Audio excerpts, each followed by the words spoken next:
BCom finance graduate ആണ്. ഞാൻ എന്തുകൊണ്ട് ഫിനാൻസിലേക്ക് പോവാതെ ഒരു മാർക്കറ്റിംഗ് ഫീൽഡിലേക്ക് എത്തിയെന്ന് ചോദിച്ചു കഴിഞ്ഞാൽ, മാർക്കറ്റിംഗ് ഓർ ഡിജിറ്റൽ മാർക്കറ്റിംഗ് എന്ന് പറയുമ്പോൾ നമുക്ക് ഇത്തിരി കൂടിയും ചാലഞ്ചസുകൾ വരും. എനിക്ക് എൻ്റെ ബ്രെയിനിനെ ചാലഞ്ച് ചെയ്യാൻ വേണ്ടി ഭയങ്കര ഇഷ്ടമുള്ളതാണ്. സോ ആസ് എൻ്റെ സ്കില്ല് എനിക്ക് അപ്ഗ്രേഡ് ചെയ്യാൻ എനിക്ക് ഭയങ്കര ഇഷ്ടമുള്ളതാണ്. സോ അതുകൊണ്ടാണ് ഞാൻ ഡിജിറ്റൽ മാർക്കറ്റിംഗ് മെയിൻലി ചൂസ് ചെയ്തത്. ഹോം ടൗണിലുള്ള ഡിജിറ്റൽ മാർക്കറ്റിംഗ് ഏജൻസി ബേസ്ഡ് ആയിട്ടുള്ള ഇൻസ്റ്റിറ്റ്യൂഷൻസ് ഞാൻ നോക്കി. അങ്ങനെയാണ് എനിക്ക് ഡോട്ടിൻ്റെ ഒരു ആഡ് എൻ്റെ ഇൻസ്റ്റാ ഫീഡിലേക്ക് വരുന്നത്. അങ്ങനെ ഞാൻ ഡോട്ടിൻ്റെ പേജിലേക്ക് ഞാൻ വിസിറ്റ് ചെയ്തത്.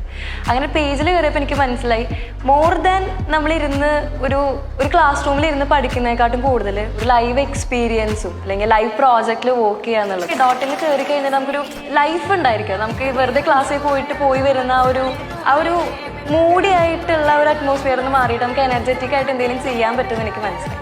ഡോട്ട് എന്ന് പറഞ്ഞു കഴിഞ്ഞാൽ ഇറ്റ്സ് ലൈക്ക് ഒരു പ്രൊഫഷണൽ വേയിലായാലും ഡോട്ട് ഓൾവേസ് ദ ബെസ്റ്റ് എന്ന് ഞാൻ പറയുള്ളൂ.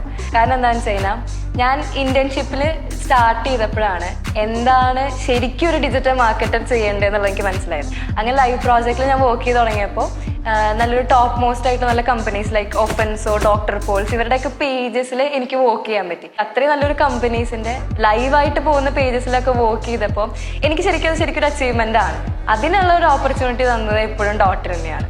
ജസ്റ്റ് ഒരു ഡിപ്ലോമ കോഴ്സ് കംപ്ലീറ്റ് ചെയ്യാൻ വന്ന ഞാൻ ഇപ്പോൾ നല്ലൊരു ഡിജിറ്റൽ മാർക്കറ്ററാണ് അത്രയും കോൺഫിഡൻസോടെ ഞാൻ പറയുന്നുണ്ടെങ്കിൽ അതിൻ്റെ റീസൺ എൻ്റെ ഡോട്ടിൻ ഫാമിലിയാണ്.